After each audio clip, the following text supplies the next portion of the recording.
Wonderful.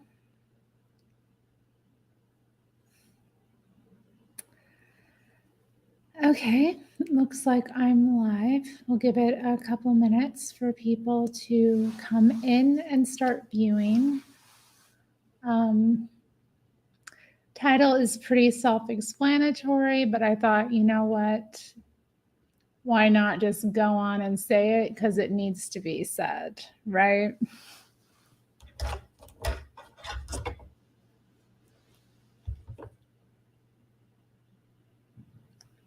Oh, how it needs to be said over and over again. Did you know that there are, in fact, many delusional, misguided fools out here in this world who honestly and truly believe themselves to be good?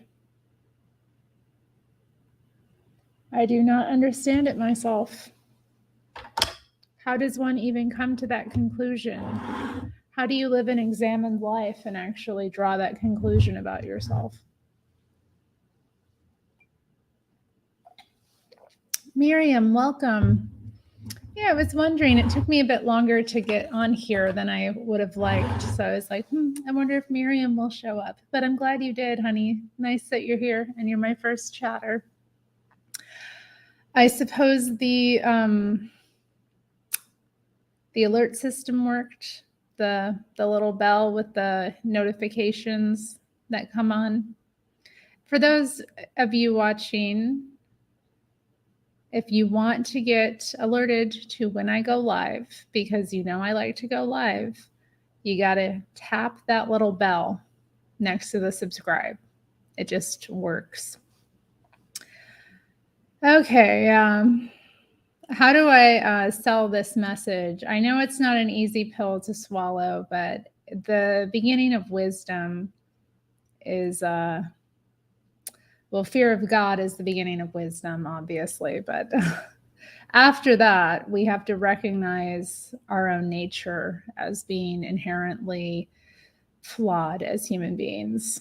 You know, we just aren't what we think we are. We're not what we think we could be. And obviously, the way that we reason and see things and our ways, it's fallen. We are in a fallen state as human beings. And even the best of intentions that we may have and carry tend to lead us into, you know, misery and darkness and despair. So why do we persist in viewing ourselves and other people as having a good nature? Because reality just doesn't seem to reflect that. Now, this is something, and I think that kind of coming to this realization was a part of an awakening process that happened to me during 2020. That was a very pivotal year for me. And I think it was for a lot of people, because the conditions we were under really forced us to examine ourselves and life in general, the world, our place in it, and how we truly felt and thought about things, and, you know, what mattered and what didn't. You know, we were all kind of brought back to our foundations. And being brought back to our foundation, we were left with, a lot of the times, well, a lot of things fell away. We'll just say that, you know, we became kind of brought back to the center of who we truly are. And that meant that things had to fall away. And it often meant that people had to fall away from our lives. But yeah, during that time, I had gone through a few upheavals, like we did, you know, we all did at that time. And I'd started working at a new place, and I, was working with some very insufferable Portland liberals. I don't know how else to put it, just, I was always kind of cautious and critical about what was going on myself, but, again, cautious too, because it was a time where, I didn't know what was the right thing to do, but I didn't feel anyone really did. And, I've always had a healthy mistrust of authority, given the fact that, I've been somewhat aware most of my life that reality is not always as it seems or how it's presented. And it's important to have a skepticism of authorities and of media and just of the crowd generally. So anyway, it was a difficult time for me because, we were required to conduct ourselves in certain ways, and there was so much pressure to isolate ourselves and to not engage in things like holidays, or seems to be lagging a bit here. I don't know. I'm getting recently I've been getting text messages from my internet service provider that they want me to upgrade my modem, which I wouldn't mind doing, but it's always a hassle when technology needs to get updated or upgraded in my experience, especially, given that I work from home. But anyway, I digress. Back to my story. Okay, so it's working in this new environment. I had one of these coworkers who was very difficult to deal with, one of these very authoritarian, anti-authoritarians. I don't know how else to put it. Like I said, a typical Portland liberal, she was very authoritarian though. But anyway, we were discussing, well, I wasn't really discussing, I was overhearing a discussion she was having with another coworker because she was being rather loud. You know how people talk a little bit louder than they need to show off? That was what was happening. So she was going on about how she and all the people in her collective house, were so stringent about all the rules pertaining to the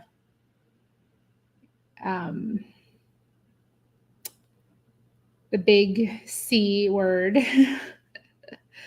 And she just said this thing that, I don't know what it was, if it was her tone or what, but she just was basically saying, we do all these things, we follow all these rules, and we do all these different things because we're good people. That's what she said. We are good people.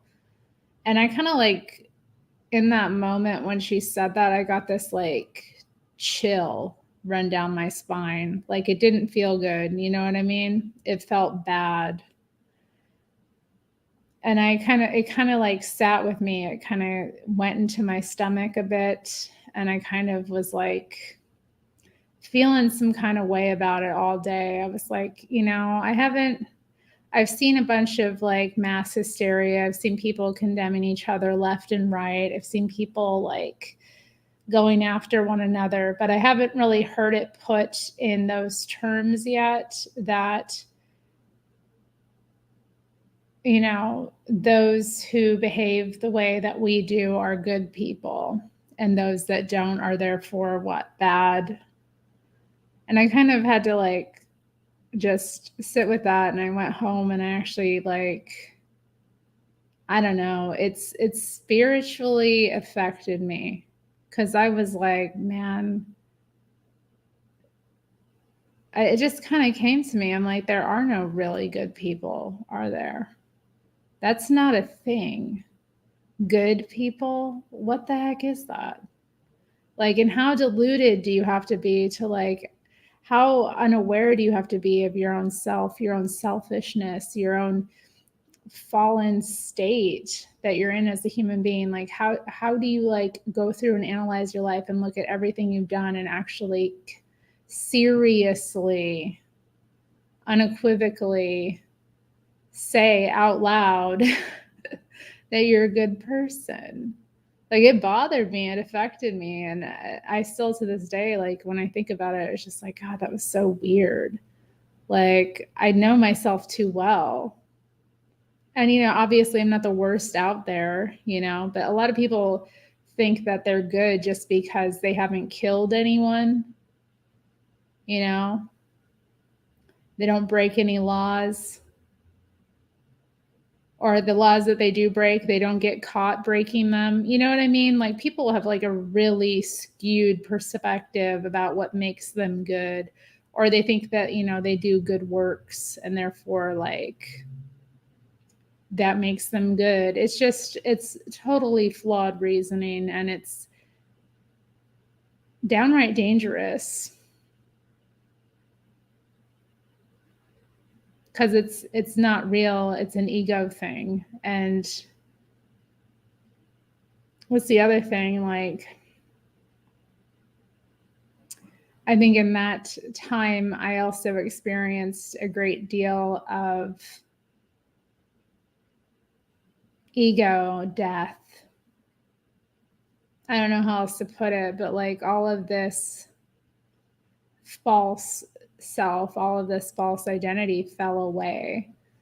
And I don't know, maybe I've been thinking about this too, because I've gotten some interesting comments in recent videos that I've done about, ways I've talked about things, ways I've expressed myself, how I've talked about identity, that kind of thing. Someone took offense to me calling feminism an identity that people put on. Like, if feminism isn't an identity, what the hell is it?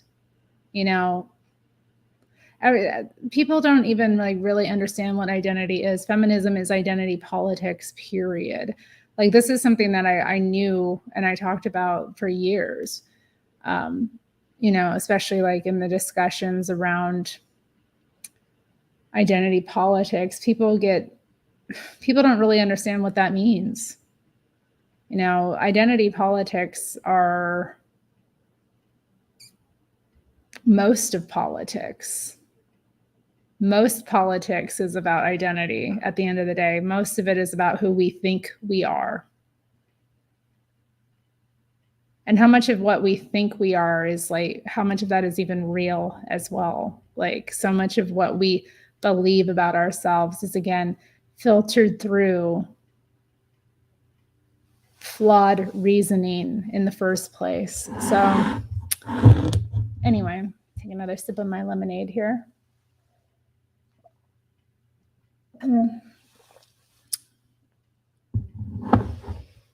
Okay. Well, get myself adjusted. I hope you like my background. It's an old drawing that I did, happened to have uploaded to the computer. The blues is what I called it. It's a time when I started working with color for one of the first times. So most of my drawings tend to be black, white, and red. And it's still the case. The one I'm working on right now is mostly black, white, and red. There's a bit of pink and orange in there, but again, that's kind of part of that spectrum anyway. But yeah, the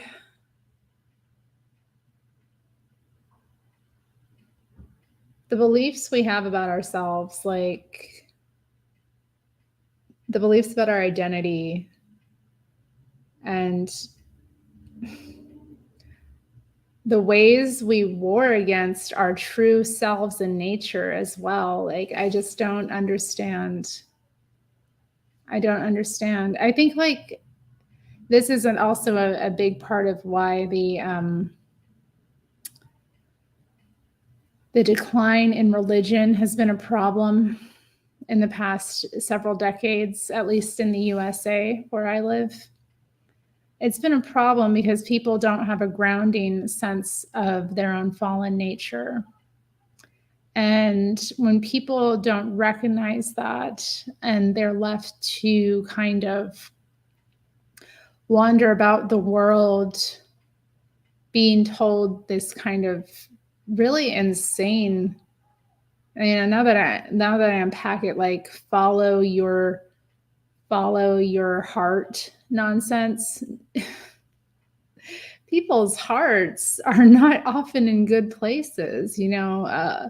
The heart deceives us and will lead us astray many times, if we allow that to be what rules us. Like, really, people are being encouraged to be followed by their fleshly nature instead of like a higher principle. Now, I don't know if necessarily religion just solves all of these problems. I don't think it does. But, if we aren't grounded in a deeply, profoundly important, transcendent, philosophical understanding, humans become very corrupted.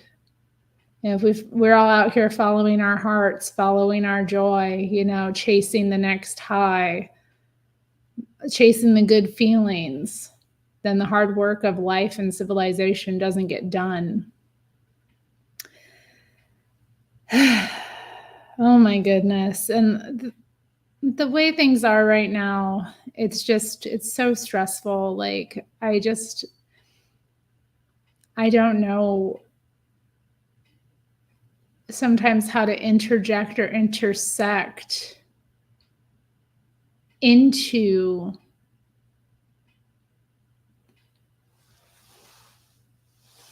the reasoning, the flawed thinking, because there's so much of it. And that's the other thing too. Like, there's so much lies are being told sweetly, and they feel good. And I see it everywhere. Lies are reigning, and the brutal, unattractive, unpleasant truth is suppressed. That's where follow your heart, follow your joy, follow your bliss leads you. It leads you into corruption, and it leads you into flattery and being totally bamboozled because it feels good. Sometimes things that are good for us don't feel good. I will give an example of something I saw yesterday that's actually been really bothering me as well. I think maybe this video is just going to be a series of me talking about things that have, bothered me. But yeah, yesterday I saw a video, and it was, I know I've critiqued this in other live streams here, but it was a video from the fat acceptance internet milieu, which, fat acceptance, body positivity milieu. And these are, again, they're nice sounding, happy sounding, joy sounding kind of terms, who doesn't want to be body positive? But anyway, this video was just like, it really, I was sitting watching it. I wonder if I should try to find it to watch here as well. But this woman who was morbidly obese in the video, morbidly obese, was sitting in her car and just, recording herself saying this silly stuff. It was like, what did she say? She's like, if you ate today, I want to let you know that I'm proud of you because I know how hard it was. And I'm like, honey, get real. Come on. whose leg are you pulling here? Like, you're proud of me for eating? Really? You know how hard it was? Like, lady, but if you're then to like respond to that with like the truth, which is that she doesn't know how hard it is to go without eating, because if that were the case, she wouldn't be morbidly obese. This is just an example of all the nonsense out there. Like, that wouldn't be acceptable because it's not nice. And sounding nice is more important than being truthful.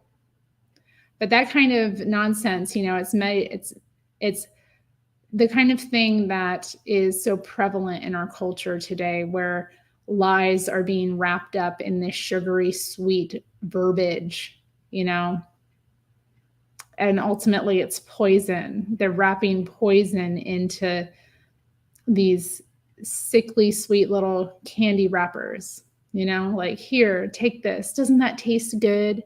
Doesn't it taste good? And for me, if you've watched me for years, that I've had, well, that I used to be obese. That I used to struggle with this. And I guess maybe that's that's part of why that movement irritates me so much, because like, I know, if you're ever somebody who's ever lost, like, if you've ever been obese, or you've ever like lost a significant amount of weight, like, it takes it's not easy. I don't want to say it is. I don't want to like harp on, and I don't appreciate or like the hatred of fat people that exists in this culture. I think it's really nasty and mean. I don't like it at all, but like, reality is still real. And it doesn't do us any favors to pretend that like,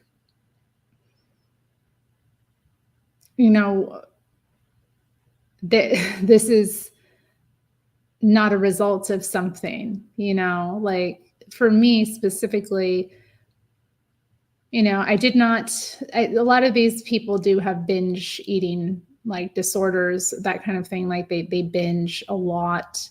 Now, I struggled with that a bit when I was a teenager, but it wasn't really an issue. The issue was just that I ate too much and I wasn't realizing it. Like, I didn't really understand or adequately understand how much I was actually putting into myself, and that it was not necessary. So, but figuring that out, and figuring out how to eat better, eat less. Like, once those understandings were established, I could no longer pretend that, oh, this is just a result of genetics and luck. There's actually processes that I'm contributing to make this fat live on my body. That anyway, I don't want to go down that rabbit hole too deeply, but that kind of sickeningly sweet nonsense. And I see it all the time with that particular movement, these like fluffy, silly things. And, the other thing about it that I guess that bothers me is the, wanton display of flesh, and the wanton displays of gluttony, like these what I eat in a day videos, and just all of it just gets to me. And it's, I don't know, it's like there's no shame anymore. That's another thing in the culture that's really been damaging as well. Like, shame is not recognized. I don't even want to say, because every person feels shame. But, if we say truths, if we speak truths, that lead to feelings of shame in other people, then the person that's speaking the truth becomes the target. And then they become, they're the ones accused of shaming as if they were the source of shame, instead of shame being an intrinsic part of like living in a fallen state and living in ways that are not aligned.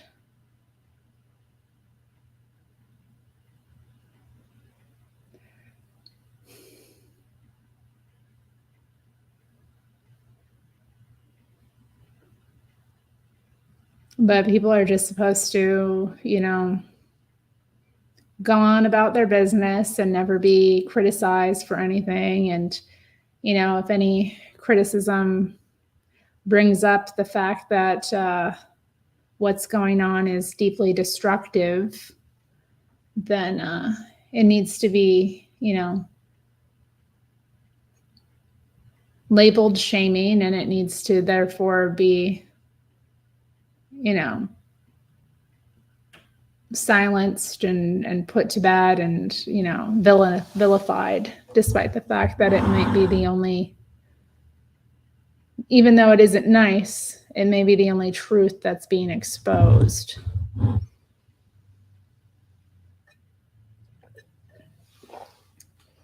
was talking about this with a friend earlier today because we were discussing the conflict right now in Israel.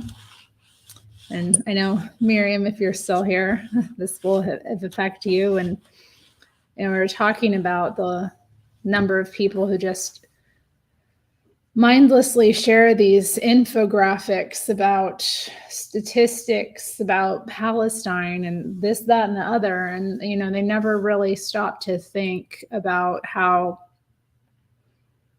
not only that, the extreme language, I have to say, that's coming out in this has just been hard for me to deal with,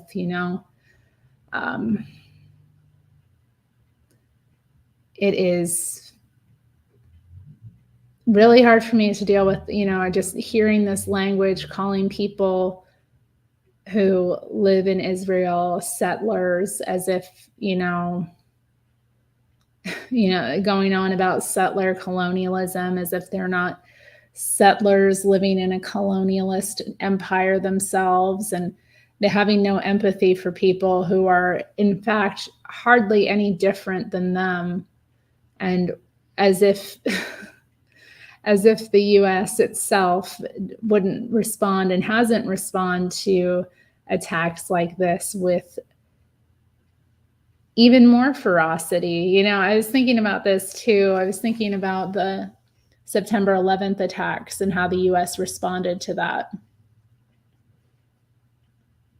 The US invaded countries that weren't even involved. Like, the response was insane. But yet they'll, sit around comfortably criticizing Israel, which is like right effing in the middle of a very hostile environment. And, I'm not saying this because I don't want to act like, oh yeah, this means everything that the Israeli government and army does is something I approve of, because it's not. But it's just amazing to me, like, how willing so many people are to dehumanize people that are really far more similar to them. And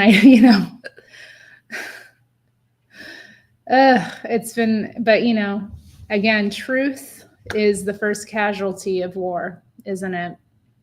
It really is. The truth is not comfortable. So, people want to, I think many times they want to distance themselves from what their true nature is as well. And that, so many people of the past, what's amazing to me is this like extreme left-wing viewpoint, which, I would say I used to have and many times, like, I used to be very extreme in my rhetoric as well about like all kinds of issues. But it's amazing to me how it's become like mainstream. It has become mainstream. Obviously, the politics are not the same, and it's being kind of warped to suit an identity politic liberal agenda. But it's amazing to me just to hear the kind of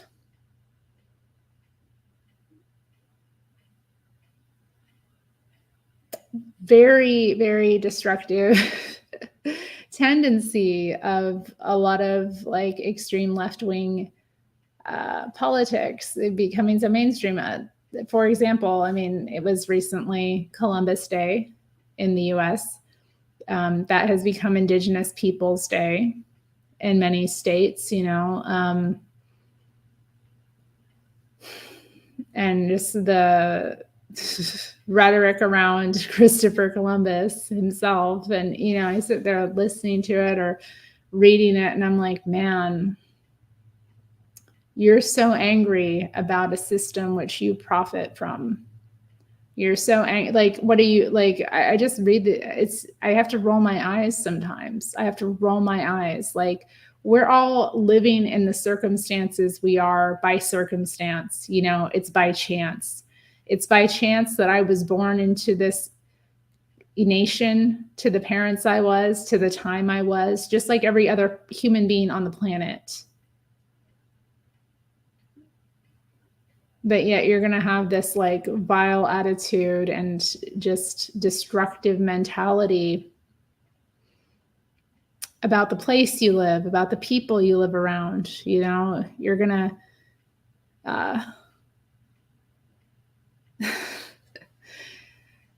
you're going to throw everything out.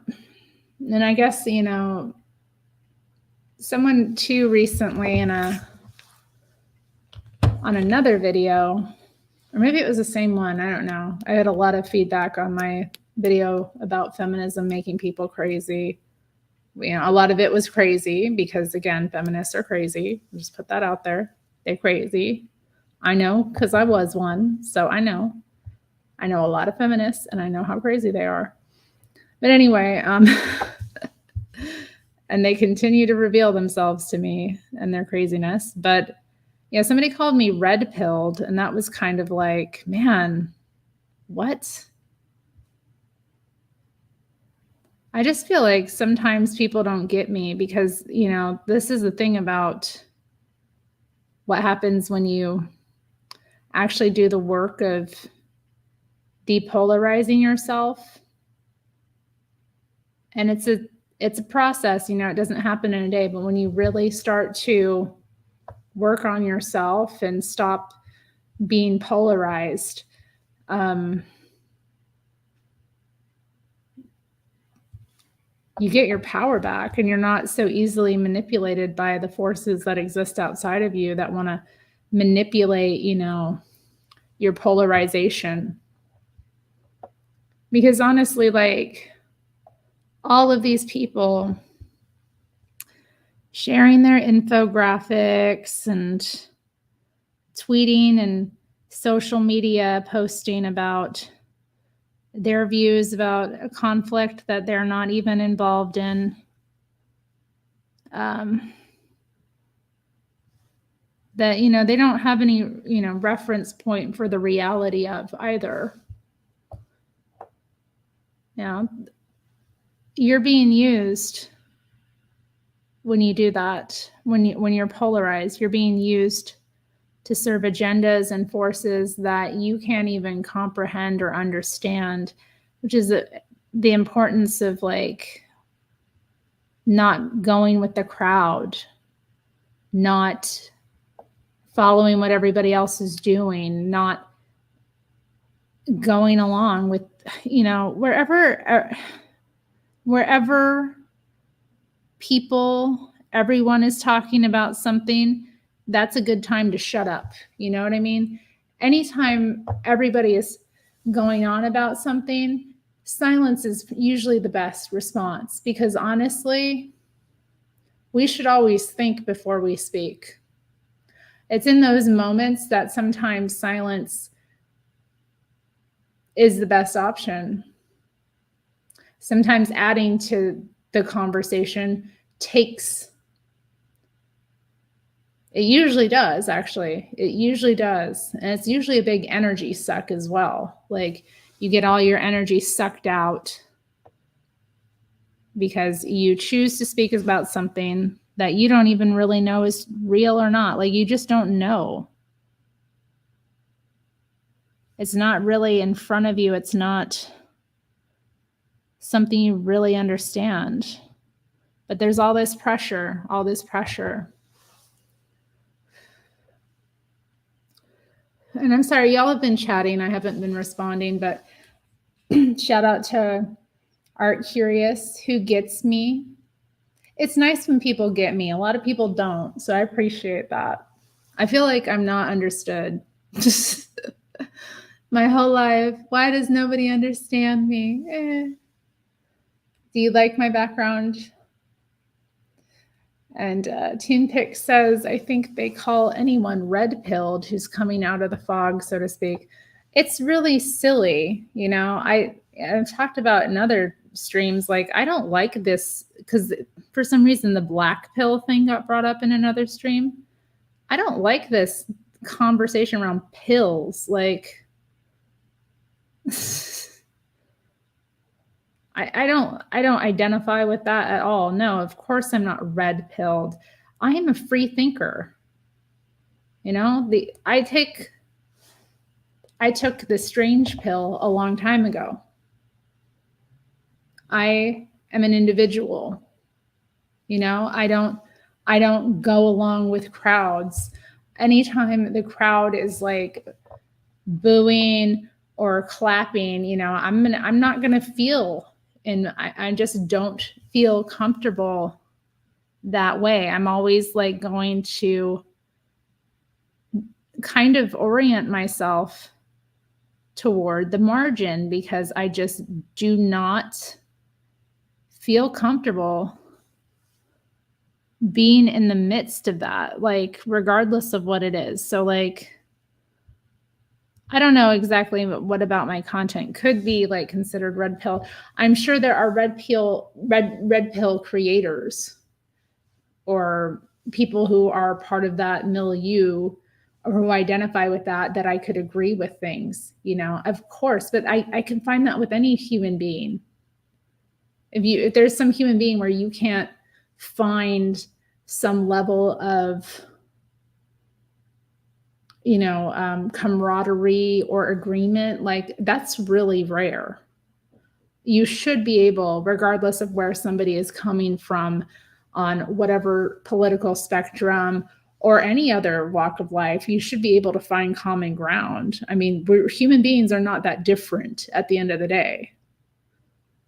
We're a lot more alike than we are different. TunePix gets where I'm coming from. And that's why you're here at this Terri Strange channel, because you too probably took the strange pill a long time ago and you were like, yeah.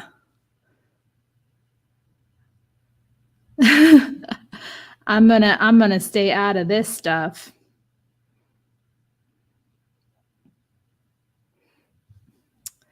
That might make a nice little sticker or something put in my shop. I haven't done anything creative like that in a while, where I've kind of promoted my channel or work that way, but that might be cute. Take the strange pill. What do y'all think? Hi, Amy.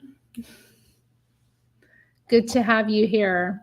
Who else is here? I see that there's like 8 or 9 viewers. It keeps like going back and forth. So I'd love to know who else is watching and what you think of this so far. You know, people are really deluded. They're out here like thinking of themselves as good, thinking of their ideological opponents as bad. And because of that, I mean, that polarization that they're under is so, it's manipulated by forces to suit agendas that are of no interest to anyone.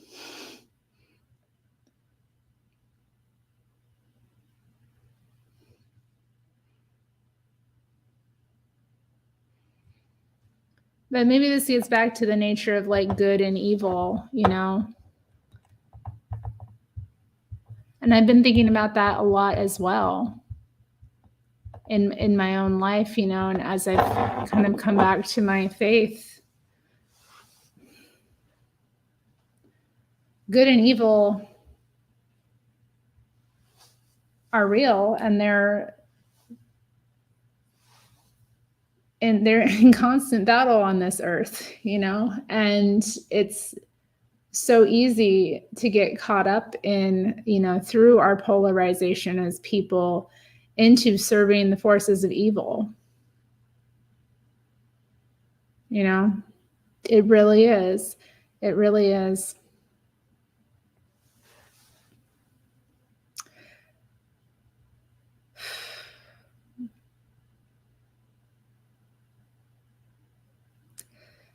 And the world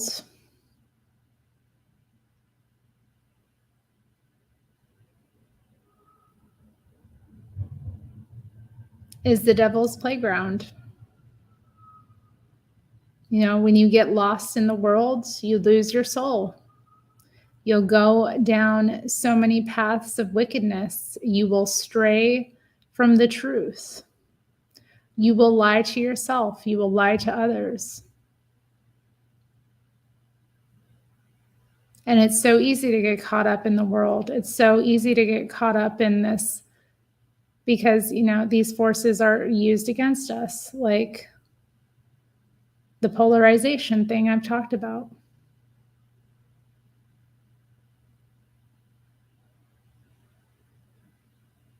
You know, you get turned against this party, that party, you start to have like these extreme feelings of right and wrong in the world and the way things should be and shouldn't be. And it's like, you know, why are you trying to control everything? You're a tiny human being on this big planet, and you're trying to control so much of what exists outside of you that you can't affect. But if you went within and you focused on getting yourself right, orienting yourself in the right way, it would have a ripple effect in the world. And I don't think people understand that enough. But it's the truth. You know, I've seen it in my own life. The more work I've done on myself, the more I've let go of the false identities, the wickedness, the strained ways. I don't know how else to put it, you know. The more I've gotten over myself, the more I've dealt with my own stuff, you know, the world becomes a much less scary place. And the people in it also seem to come with me. You know, not all of them. Some of them fall away, but like the people who remain are also better. And because I'm better, I can give better to them. It has a ripple effect. But when are people going to go in? When will people stop focusing on the external and go within and work on themselves?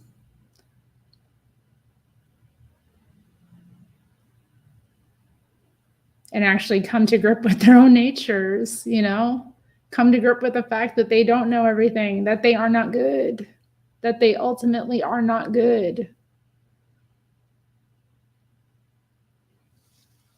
You know that people who are thieves believe they are good. Most criminals have a code of ethics that they go by. You know, most people justify all the evil they do, you know. Most people that commit evil have reasons for doing so. They can intellectualize it to the nth degree. I know when I was out here willing evil in the world, that's what I did. I had so many reasons. I was so smart about it. I'm so glad that I was humbled. I am so glad that I was humbled, because when that happened, like, that's when the awakening occurs. You know, I thought I knew so much. I thought I was so smart, dude. Like, I thought I knew so, and I was, but it was all intellectual, man. And then being humbled and getting back to the center and getting knocked on my butt by God, because what else could it have been, was the start of like the real awakening. And because that happened, like, I just see things so much more clearly now. You know why? Because there's actually light. I actually have light now. You cannot see in the dark. But when there is light present, you just see a lot more. And like, I'm able to recognize, like, so much of what goes on in the world is not about, you know, the things we make it about. You know, it's not about, you know, oppression. It's not about feminism. It's not about racism. It's not about, you know, racial or religious conflicts. It's about wickedness and righteousness. That's what it is. It's about good and evil. It's about what path we are walking.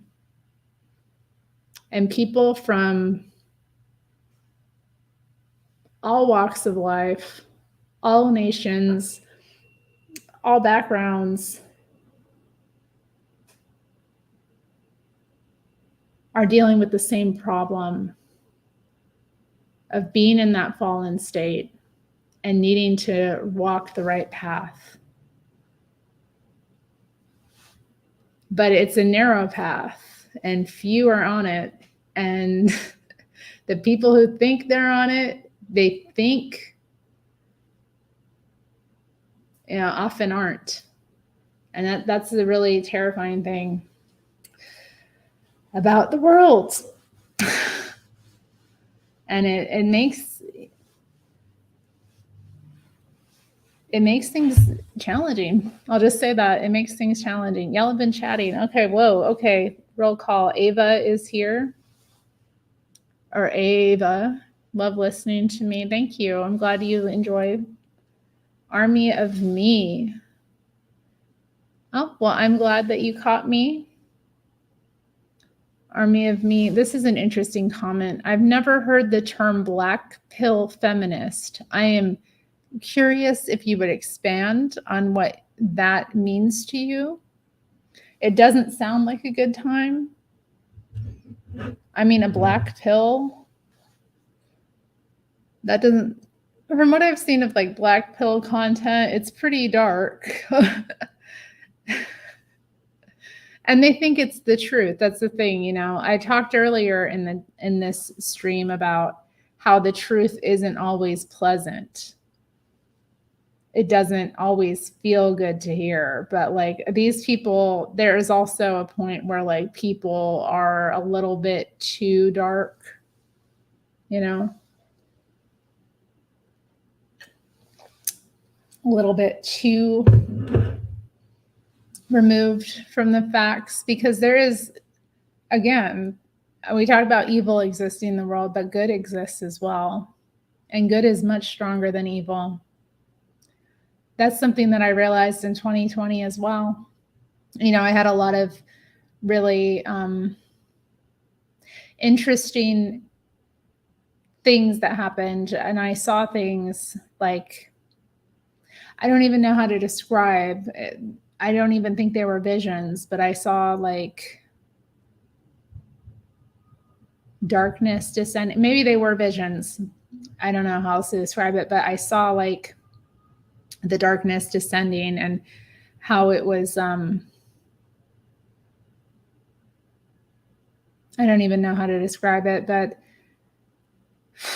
one thing I realized in that year, because of some of the things that I went through and how the battle was being fought in my own life, I realized how weak evil really is. Like, the spirit of evil is so weak, which I should have known already, you know?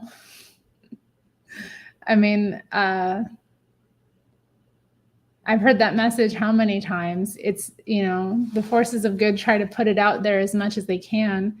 And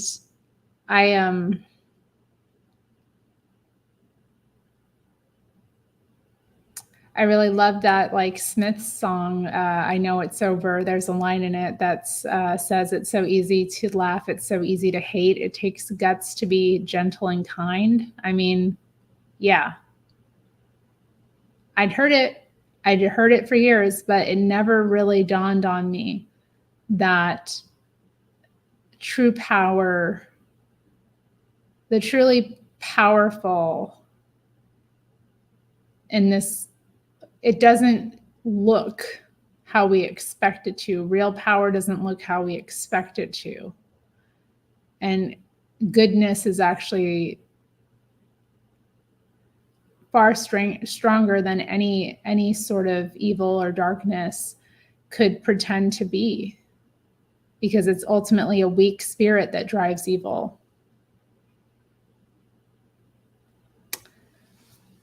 Okay.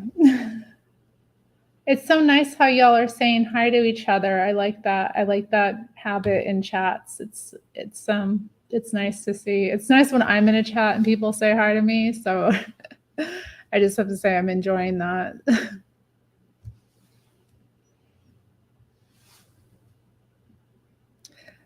Yeah. That's what a lot of people do, though, in this world. They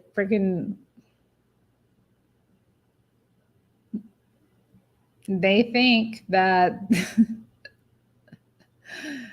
they think they're gonna, they're gonna change the world by being just like the world, by behaving the ways the world wants them to, which is, petty and mean and polarized, and it ain't true.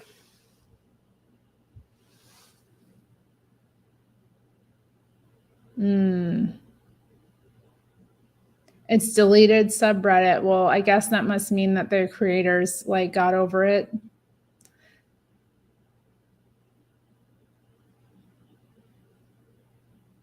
The inverse of a red pill. They think that men are innately evil and there's no hope for women.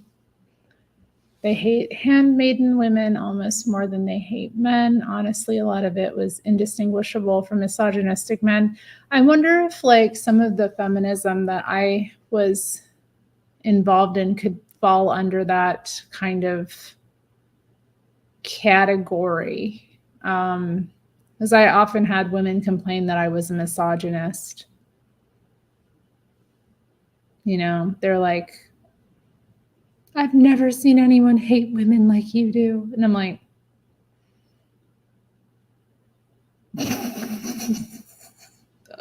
okay. I never took it too seriously because obviously that's their stuff, not mine. But yeah, I do think that it's crazy. All that stuff is crazy. All that stuff is just crazy people being crazy and encouraging one another to remain crazy. It's like, I've been burned so many times and I hate the world because of it. And instead of working on myself and dealing with the trauma I carry, instead of taking responsibility for how I show up in the world, I'm going to blame others and I'm going to hate others and I'm going to project all the vile evil that's in me onto other people. That's what that sounds like. And there's people all over the world, all over the spectrum of politics, of whatever ism that have the same problem because it's the same spirit that's in them. It's the same evil spirit that has made a home in them that makes them take their feelings of victimization and turn it out onto others. You know, they feel victimized, and so they're going to make other people suffer for it. But at the end of the day, they're really only just hurting themselves. They're really just keeping themselves in a personal hell. You know, it just traps you. It doesn't really affect other people that much. I mean, you might hurt another person's feelings, but at the end of the day, it's really just about keeping you trapped in your own personal hell. And a lot of people love their hell. A lot of people don't want to leave. They like it there. It's comfy. It's exciting to them. They're spiritually dead, and they feel like, you know, all they can do to feel alive is cause pain. You know, so they'll say and just come out with the most outlandish, wicked things. Gives them a feeling of excitement and a thrill that makes them feel alive, because otherwise they just feel dead inside. In my opinion. Okay, so the Reddit mods were like, no, we can't have this. You were a big watcher of me at the time, and you still watching me. Awesome. Well, yeah, I don't know. Have I, oh yes, it was the Smiths. I think I said it was the Smiths. I know it's over from The Queen is Dead.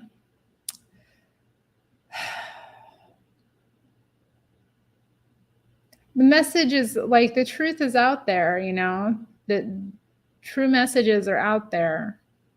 They're there for us. The voice of good wants us to hear it, and it will come out in certain ways. And you have to understand that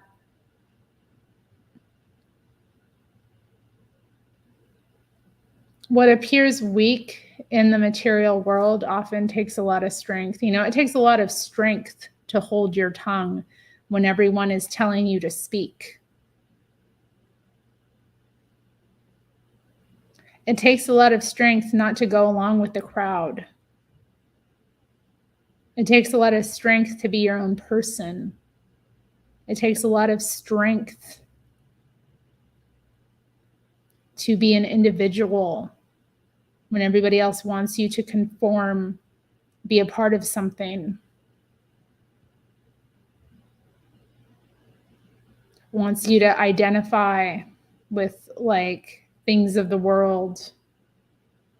I mean, that's really sickening in this culture now. And another problem of our current era is that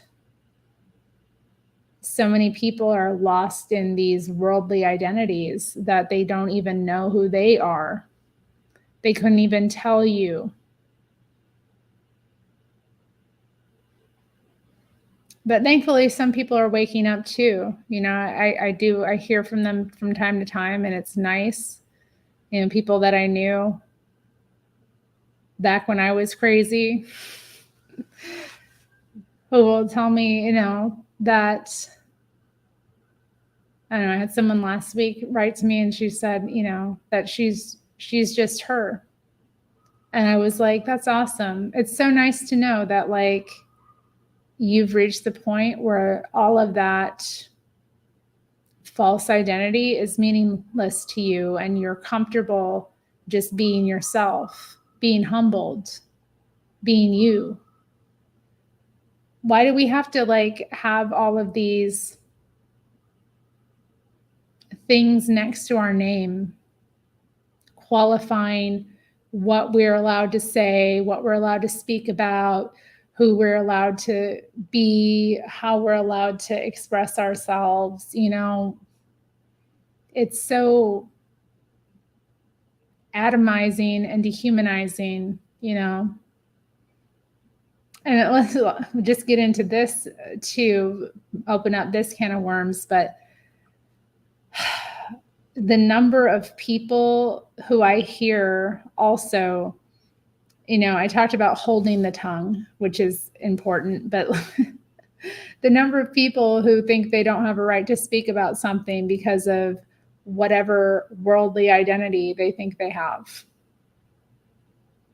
And this is another one of the disgusting ramifications of identity politics, where people can't even use their own minds or reasoning skills because they're not this, that, or the other.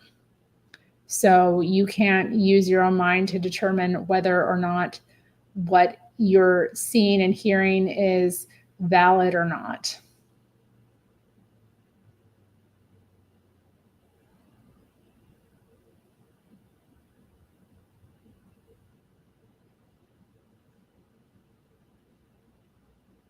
That's a really big problem.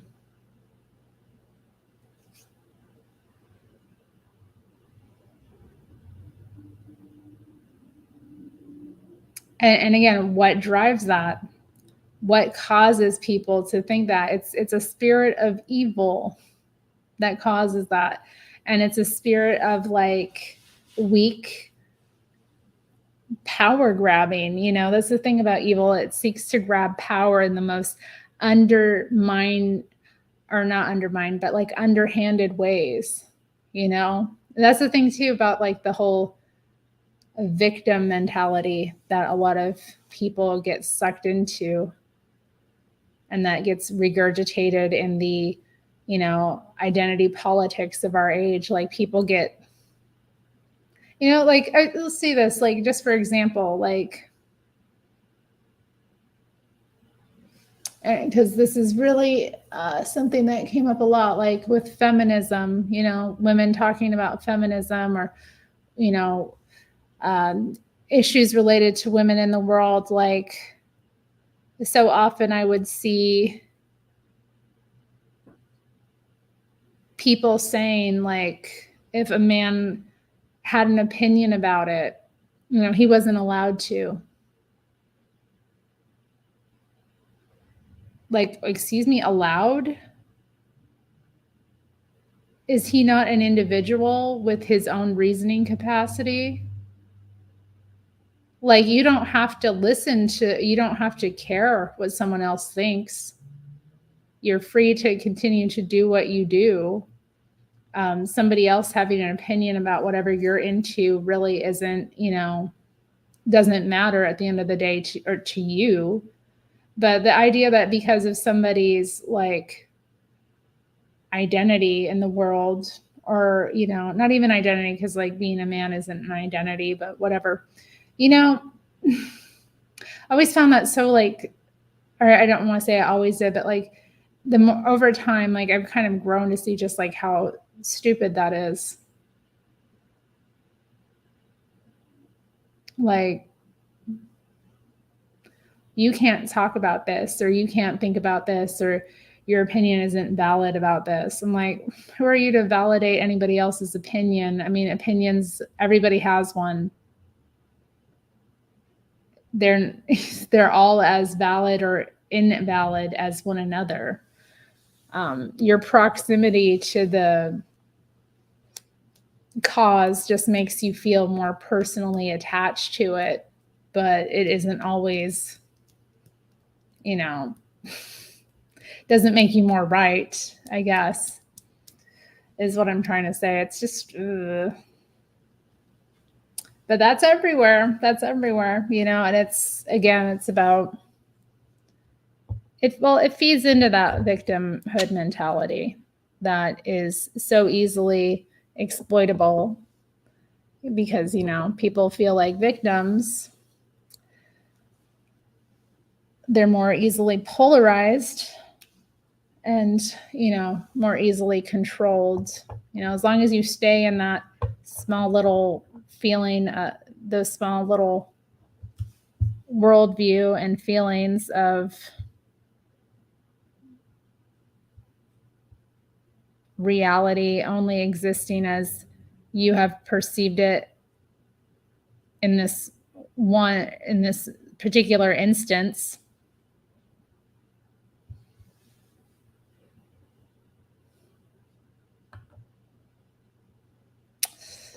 whatever, people will either understand or they won't.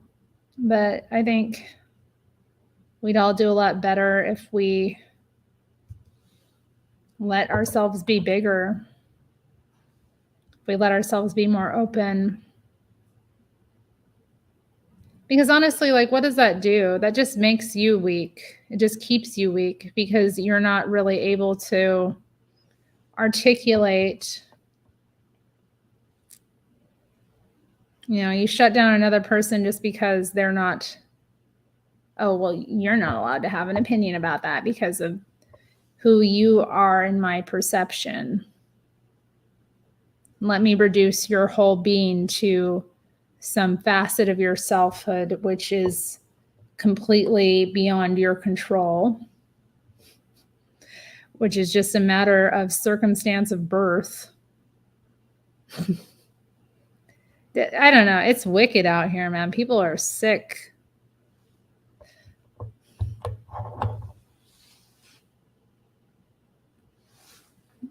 Right. I mean, yeah, you're never actually pushed to explain your flawed reasoning. And because, okay, let's just get into it. If that is the way you see things, your reasoning is already flawed. And some part of you probably already knows that. And that's why you're shutting people down with that kind of rhetoric. Because if it came down to actually articulating yourself truly, you wouldn't be able to actually do it.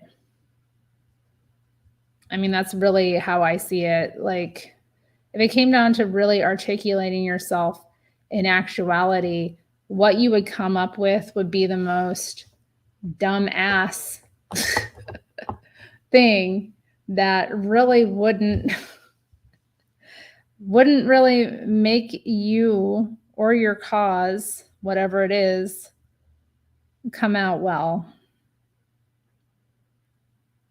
So we got to just, silence other people and tell them. And also the other thing is too, it's about having a false sense of power. I feel powerless in the world. So the only way I'm going to get a feeling of power is by taking away somebody else's. And I'm like, well, how does that make you different than what you supposedly are against? But that's the thing about polarization in the world. People are not that different, and people are more like their enemies than they like to admit, because there is nothing we hate more than small differences. There's nothing that makes us more unhappy with the human condition and with our fellow human beings than those little things. Those little things, those little differences. Those little details are where we get really angry. Yeah, I mean, a lot of people are authoritarian, which is just ironic, It's very ironic. I remember taking the political compass quiz years ago because people wanted to know where I fell on the spectrum, and I ended up in like the libertarian leftist camp. I wonder where I would be now if I took it. I don't really care, but you know what I mean? Like, I ended up there, and people were like, well, you can't be an authoritarian because I identified as like a authoritarian communist at the time. So like people are like, well, you can't be because look, this 20 questionnaire that you took on the internet has put you in this little camp over here. And I thought it was interesting because it was like, well, I don't think that those people have like a real plan to orchestrate a society that's going to, function well, to be real. And I still don't.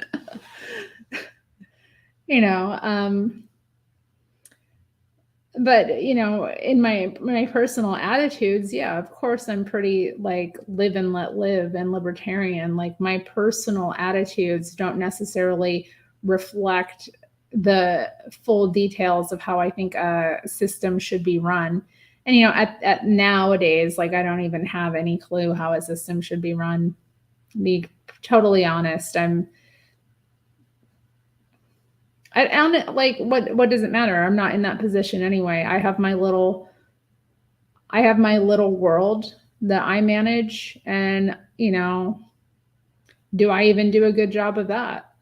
So, you know, I have to again be humble with myself and understand that like I don't have all the answers, and I'm not going to get highly invested in where I fall on, you know, the spectrum politically, because at the end of the day, that's like that's not where the answers lie. But anyway, yeah, that was pretty an interesting thing. Like people, but anyway, the reality is so many people have a problem with authoritarianism, like where I was getting into with the authoritarianism thing. People don't like that term. They don't like how that sounds, but most people are very authoritarian when it comes down to it. Like the true libertines, the true libertarians are rare. They are rare. Most people are not that way. You know, but they would never acknowledge that. They would never understand that because that would fly in the face of their identity. And the holy identity is more important than the truth. You know, an example of this, I was thinking the other day about the years ago, there was this conference that happened in the city. I did not attend it, but it went a little viral in certain circles online because there was an activist group that was there, and there were some accusations of transphobia, which we know how I feel about that, but you know, that this group was considered to be associated with, you know, certain transphobic sentiments due to its leadership. And these activists who were volunteering for this group were had a bunch of anarchists, you know, and I recognize some of the people in the video because it's a small city, but like, you know, I recognize a few of them that had like gathered around this table, like a mob of anarchists. Very interesting. So they have to use like those kind of tactics, which in and of itself, intimidation is authoritarian. But yeah, they all circled around these a few people and were hassling them about like, you know, you don't think the way we think, and you need to educate yourself, and da da da da da. And then like, you're behaving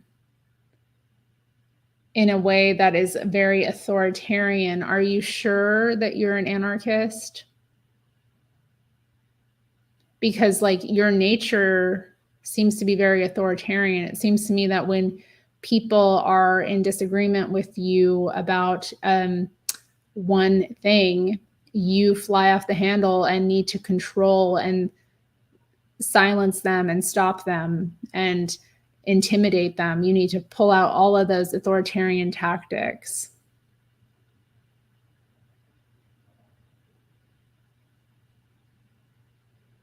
But again, I mean, this is why you can't rely on labels, you know, or identities to understand who people are. You have to like watch how they move, how they act.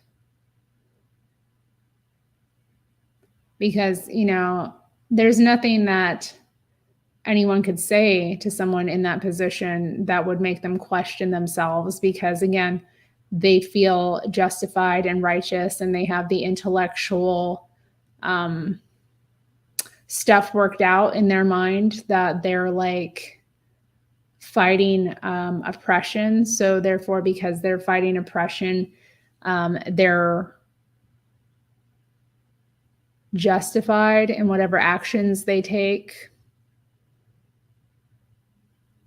I mean, and this is the way people justify evil all over the world. You know, these people that did this horrible thing, well, they were justified because oppression.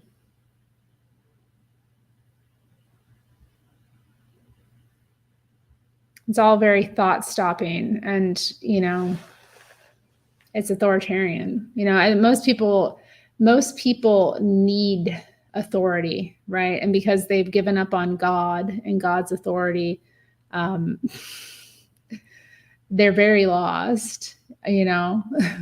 I'll just say that they're very lost, and they're in the world looking for that. And, you know, they find it in some sort of identity or philosophy that they think sounds good, but they don't even really fully understand it because they don't have the basics down in and of themselves.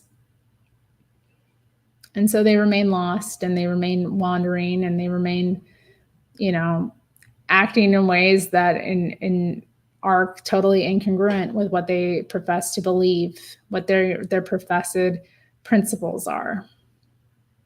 It's just funny because that memory came to me like the other day as I was getting in the shower. Like, you know how memories come to you. It's like, remember that thing that happened with the wacko environmentalists getting cornered by all the wacko, like, lefty anarchists at that one anarchist event where they were like, yeah, so you're not following the script, so yeah, we need to stop you. We need to be authoritarian.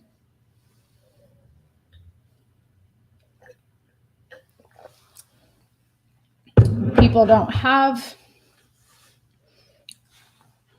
a relationship with God. They will create some sort of authority in a vacuum, and they won't really even recognize what they're doing. Just as in this case. I mean, the irony was not lost on me. But at the time I made fun of them, but like now with like retrospect, it's even more clear, you know. It's just like,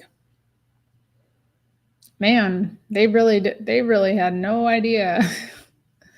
They really had no idea how out of their minds they really were. Hopefully some of them have woken up. You can only hope. But anyway, it has been long enough going on about the nature of humanity, how we're in a fallen state, and how we don't know what really is good or not. And that's why we need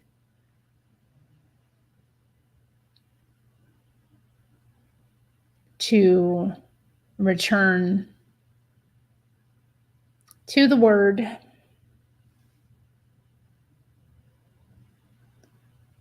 so that we can have a sense of wisdom.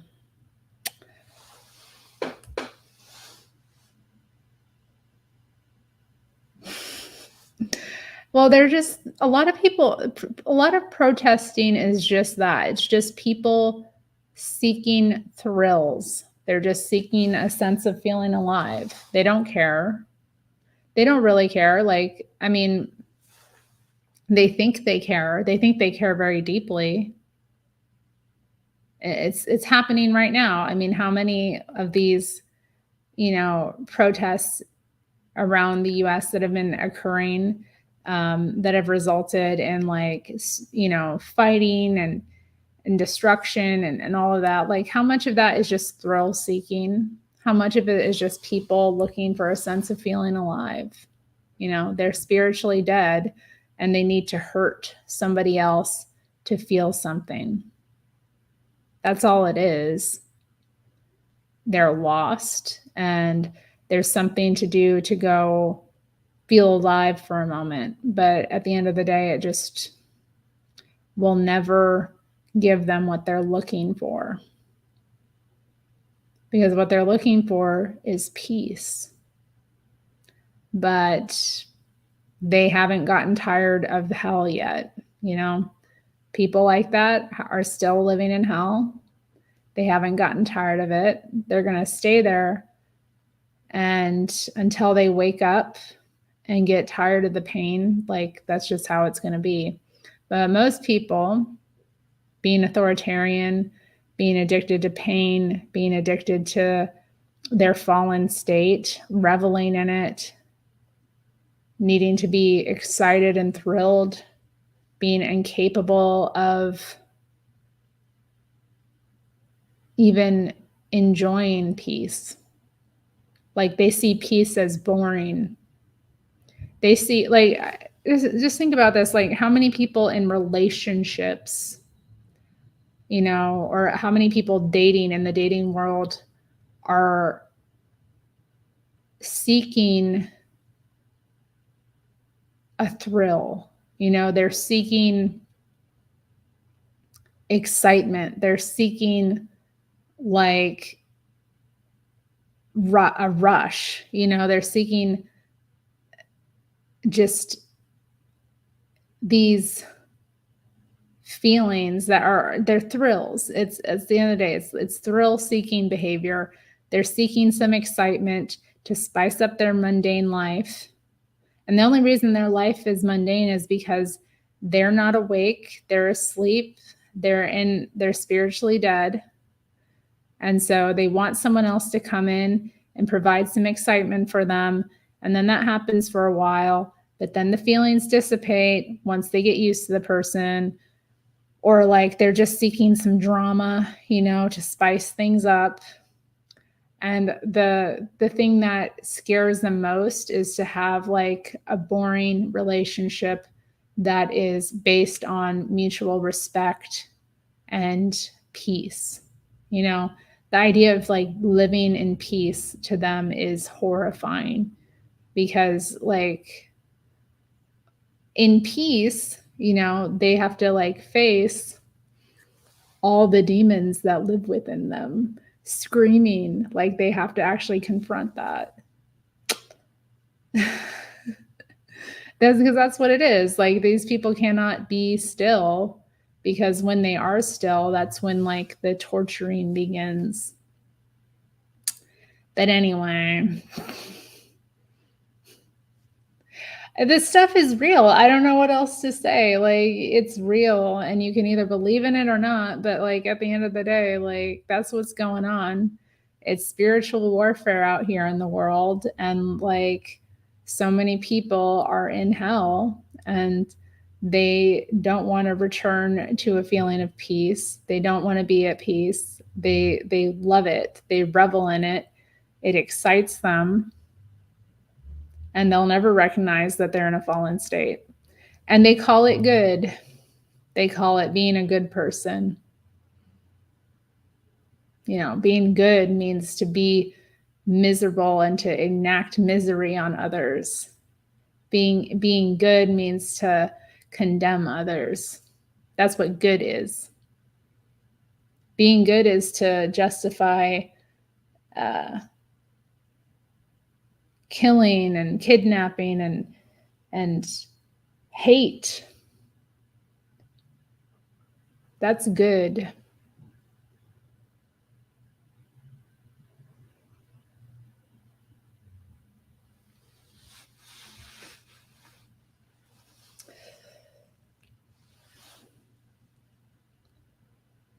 Yeah.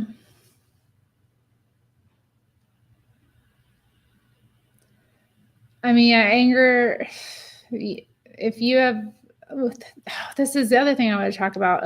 I can't go yet because I want to talk about this. Like, regardless of who you are outwardly as well, like if you have an angry heart, you know, that's who you are. And that's how you're seen by God, you know.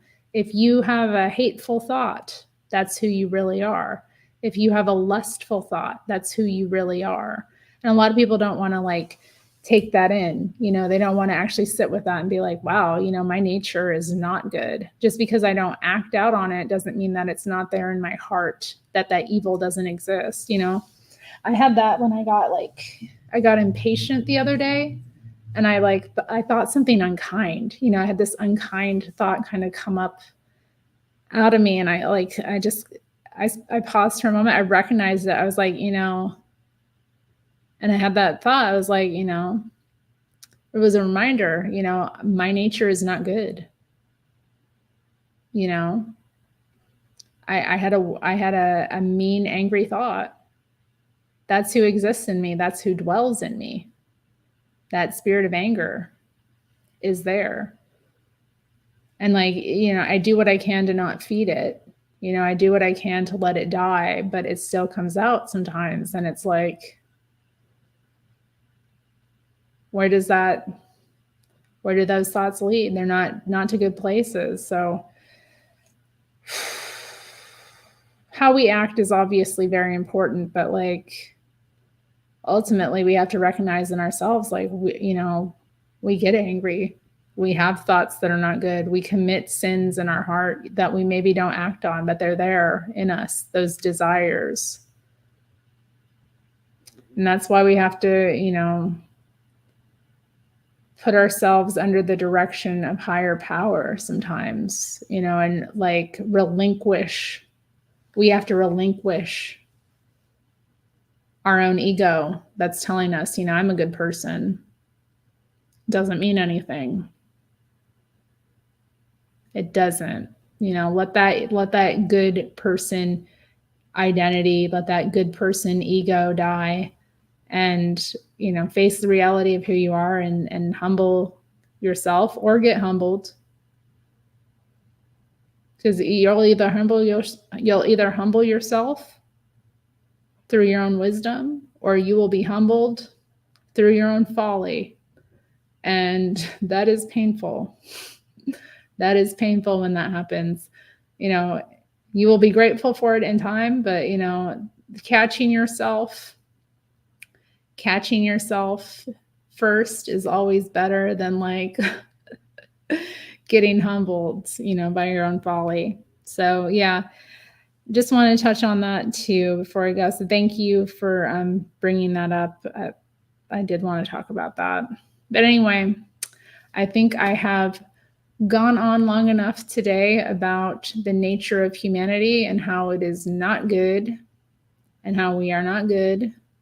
And the gooder we think we are, the more deluded we are. So I hope this message has resonated with you, and also that it has helped free you, because once we let go of that, you know, false sense of goodness, a whole lot of enlightenment can begin. A whole new world opens up, and it's a beautiful thing to see. It's beautiful when we start to look at the world with like real eyes, you know, and the more we see the truth about ourselves, the more we'll see it in other people, the less deluded we'll become. Hopefully it will spread like wildfire, and it will have a reverberation in the people you meet and the experiences you have. And the world will become a better place just by you letting go of the false identity of goodness. That is not true and never was true. All right, I want to thank everyone for being here today. This was not an easy message for me to get out, and probably not to listen to at times, but I appreciate everyone who commented and who watched. And if you're watching on catch up too, I appreciate you as well. And I will be back another time, hopefully sooner than later. And I hope you liked seeing some of my artwork in the background. Okay. Bye, everybody.